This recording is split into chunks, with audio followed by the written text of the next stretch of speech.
mir, ljubav, mudrost i svako božansko dobro s vama, moji dobri ljudi. Evo mene opet u brdima, danas sa jednom porukom koja jest vrlo duhovna, ali mnogi je čak smatraju samo kao načinom života. A šta to zapravo, o čemu to govorim? Evo? Govorim o hrani. Mnoge religije spominju čisto i nečisto meso, kako u islamu, tako u hrišćanstvu, hinduizmu. Šta je to nešto što je preporučljivo i šta što nije, što je nezdravo, što je protuzakonito, što ne valja, što je grešno. I tako nađemo to u Kuranu, u samome Starom zavjetu, u Novom zavjetu čak govori da se može jesti šta god hoće, jel? Jer je Bog sve to očistio, jel? Ali zapravo, današnje vegetarijanstvo ili veganstvo je postala stvar mode.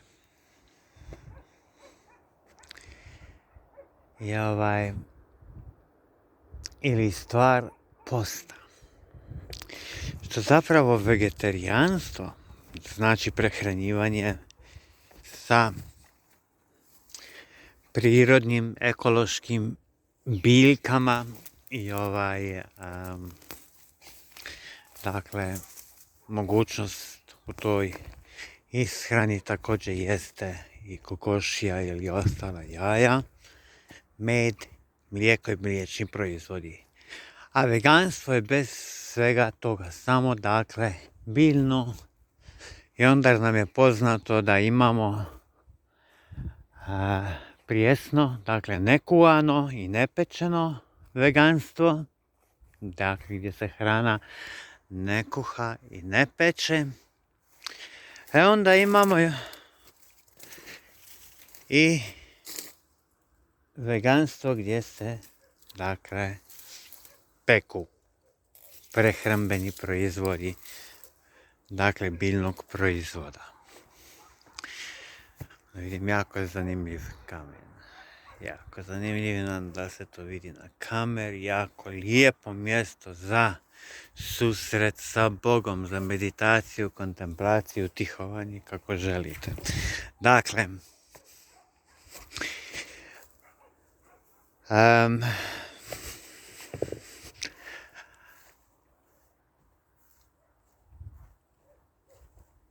moja duhovna spoznaja, moja unutrašnja potraga za time šta je ono što je zaista čovjeku korisno i dobro.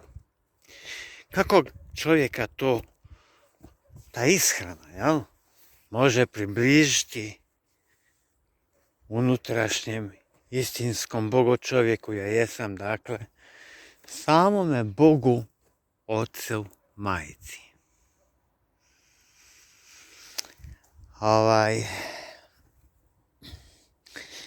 Donekle jeste to stvar odluke da se odlučite biti vegetarijanac ili nešto slično tome, jel? Ali ta odluka ne smije dolaziti sa emocionalno-mentalne razine, nego jednostavno treba da dođe sa razine duha. Zašto? Jer gledajte, šta god da jeste prisilno, da se odlučujete zbog toga u ime Boga, u ime nečega, u ime straha, u ime bilo koje negativne emocije ili osjećaja, straha pred paklom, straha pred karmičkim zakonom, možete onda samo znati da taj način, pa bilo koji način ishrane, da ste i samo na vodi i na hljebu ili kruhu, nema ništa dobro od toga. Dakle, tijelo trpi, a tijelo bi se valjalo u tom procesu takozvanoga posta, tijelo bi se trebalo ojačavati. S čime? Duhom svetim. Upravo dobro ste čuli, Duhom svetim. Njegovim svetim ognjem, njegovom svetom besedom ili svetim zvukom i njegovom, dakako, božanskom svjetlošću. Vidite, mnogi ljudi na bilo koji način da poste sve to tužno, žalosno zanemare. I zato poste zbog posta. Ili zbog modnog trenda da bi bili mršavi, zgodni, fit i ostalo. Istinski način promjene ishrane dolazi iz duha. To se dobiva unutrašnjom spoznajom koju daje Duh Sveti iz jednog jedinstvenog saosjećanja do cjelokupnog života, do ovog kamena, do ove biljke, do sunca, neba, do zemlje, zraka, vode, do svega što jest. Da bi mi mogli imati saosjećanje i ljubav do bilo koga i bilo čega, ponajprije do onoga iz kojeg jesmo, odnosno ono što jesmo, trebamo ljubiti i voljeti same sebe.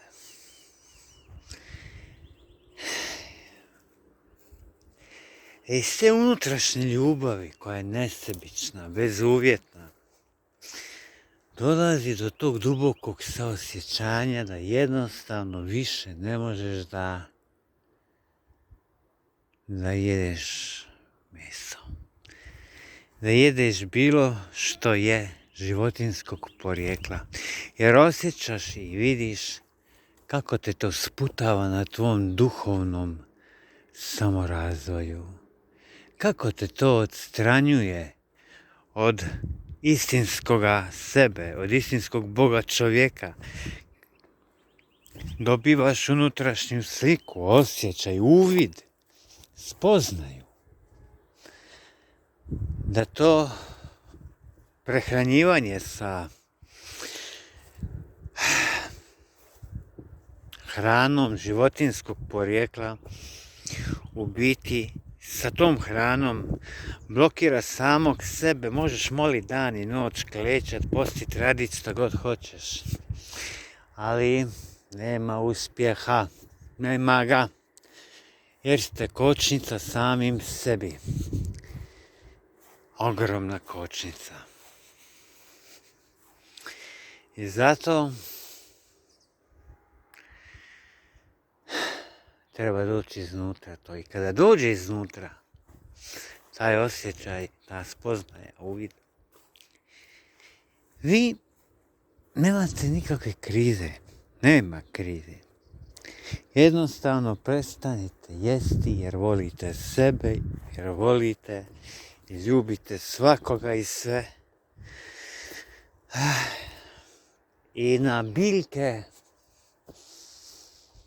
koji su trenutačni izvor hrane. Počnete gledati sa većim saosjećanjem, sa većom ljubavlju. Pogledajte u snagu biljaka, u kakvom kršu, u kakvom kamenu rastu. U području gdje jako malo vode padne, a gdje puno ima u godini sunčanih dana i vrlo malo kišovitih dana. ili kišovitih sati, radije rečeno. Vidite, zato i treba imati neko duboko poštovanje do samih tih biljaka. I stvara se neka veza i ono sve što posadite u majku zemlju, sve što blagoslovite, i zemlju, i sunce, i vodu, i zrak, sve što duhom nahranite, svaku biljku koju sami posadite i nahranite duhom svetim, božanskom ljubavlju, ta biljka je puno zdravija. Ta biljka donosi ogromne, velike plodove. Na tu biljku ne idu nikakve štetočine i bolesti. Ovo ne treba da vjerujete, ovo jednostavno je, pozvani ste da probate i da svjedočite čudu. Ali potrebno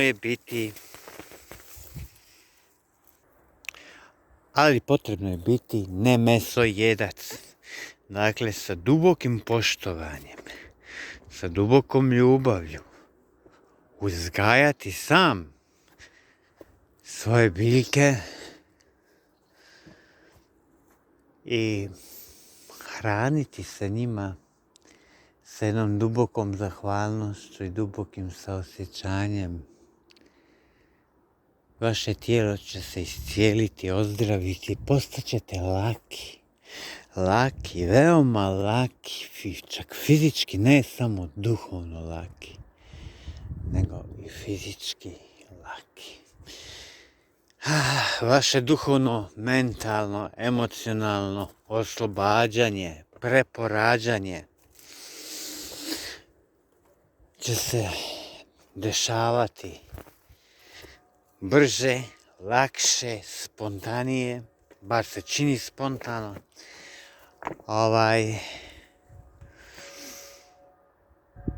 Nikad više nećete pomisliti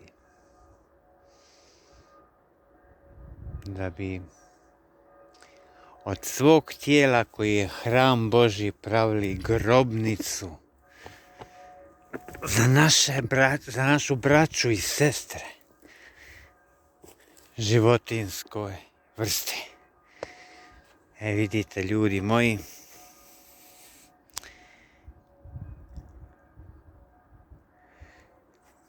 to nije under post. Za jednoga koji je duhovni vegetarijanac, to što zaista i propovjeda Bosansko-hercegovačka crkva, odnosno duhovna zajednica, duhovni nasljednici toga, upravo to propovjeda što sam vam govorio. Ljubite, ljubite, ljubite. A doći će vremena i blizu su ta vremena kad ni biljke neće biti potrebne za istinski život. Jer će naša tijela postati toliko produhovljena da neće jednostavno biti potrebno jesti bilo kakvu fizičku hranu. Dakle, tu još imamo vodni i zračni element, vodu i zrak za ishranu. Kad se dovrši ta ishrana samo sa vodom i zrakom, onda ćemo polako prijeći na element vatre, dakle element svjetlosti. Ove spoljašnje svjetlosti, dakle sunce, mjesec, zvijezde. Onda dolazi onaj peti element duhovni kad se budemo prehranjivali sa samom unutrašnjošću, dakle samim duhom svetim, koji jest ljubav. Ljubav će nam biti jedina hrana, ali ne da je oduzimamo, nego u jedinstvu sa Bogom, Ocem, Majkom. gdje bezuvjetno primamo i bezuvjetno davamo i to će nam garantovati život vječni. Svako ko na silu čini bilo koje preobraženje, promjenu,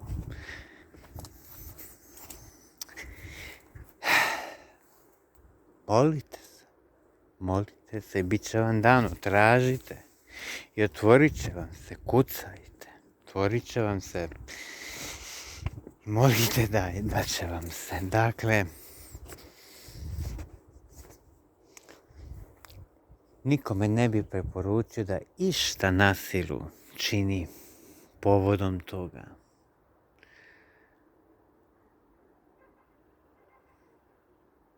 A da, što sam dužan da kažem da vegetarijanci imaju svoje vrijeme posta, mada mi to radije kažemo vrijeme pročišćavanja našeg fizičkog tijela. A to je tada kada osjetimo unutrašnju potrebu da se je potrebno odreći mlijeka, mliječnih proizvoda, jaja, meda i sličnih tih stvari. Dakle, vegetarijanstvo nikada nije smatrano jedenjem ribe, to je podvala. Dakle, riba, morski plodovi i slično tome ne spadaju u vegetarijansku hranu. Dakle, kršćani, svaki istinski kršćanin koji je nadahnut samospoznajom, bogospoznajom Duha Svetoga, nikada neće, zaista nikada neće od svoga tijela praviti grobnicu. Svako od nas ima slobodnu volju da čini kako mu veli slobodna volja, a vi učinite onako kako osjećate u dubini srca svoga. Jer živa riječ ne dolazi iz knjiga. To je mrtva riječ, koja je nekad možda bila nadahnuta Duhom Božim. Ali vremenom znate kako ljudi su prepričavali ono, kao što i danas. Ja sam rekao ono, moj kolega je rekao treće, od onoga kolega 10. I za vrijeme jednoga života jedna priča može postati vrlo drugačija, a kamoli za 2000 ili više hiljada godina. Ili kao što kažu da je od 30 do 70 godina prvo evanđelje nastalo nakon Hrista. Znate kakve su to. Znate koliko je to vrijeme da bi se neka istina mogla napisati. Dakle, živa riječ dolazi iz duhovnog srca. To je taj logos. Živa riječ ili živi kruh, hljeb koji je sišao s nebesa i od kojeg se živi, a ne samo od kruha zemaljskog. Dakle, kad provjerite u toj riječi, u toj unutrašnjosti, spoznat ćete i onda će vam lahko biti da ne jedete ništa što je mesnog proizvoda. Možete odgajati sa ljubavlju kakvu kozu, kravicu, kokoš, pčele. Ali kad dođe njihovo vrijeme umiranja, da umiraju na ljubazan i prirodan, čovjekoljubiv način. A ne da prodate tu životinju koju ste uzgajali, a znate da će ići na zakol i slično tome. Voljeni, voljene, sve ovo za mene, u duhu osjetite da vegetarijanstvo ili način ishrane samo sa biljkama da li kuvanim, pečenim ili nekuvanim i nepečenim, dolazi iz unutrašnjosti, iz Duha Svetoga, a nikako odlukom uma ili emocija. To je bilo sve od mene. Ljubim vas, volim vas. Budite ono što jeste i molim vas, dajte podršku, potporu našem kanalu. Kliknite subscribe, što znači besplatna pretplata. Ako vam se sviđa bilo koji naš audio ili video uradak, lajkujte ga, dijelite ga, šerujte ga da što više ljudi sazna istinu. Voljeni moji kršćani, kršćanke, Bosanci, Hercegovci, Balkanci i svi stanovnici planete Zemlje, budite voljeni i svako dobro s vama.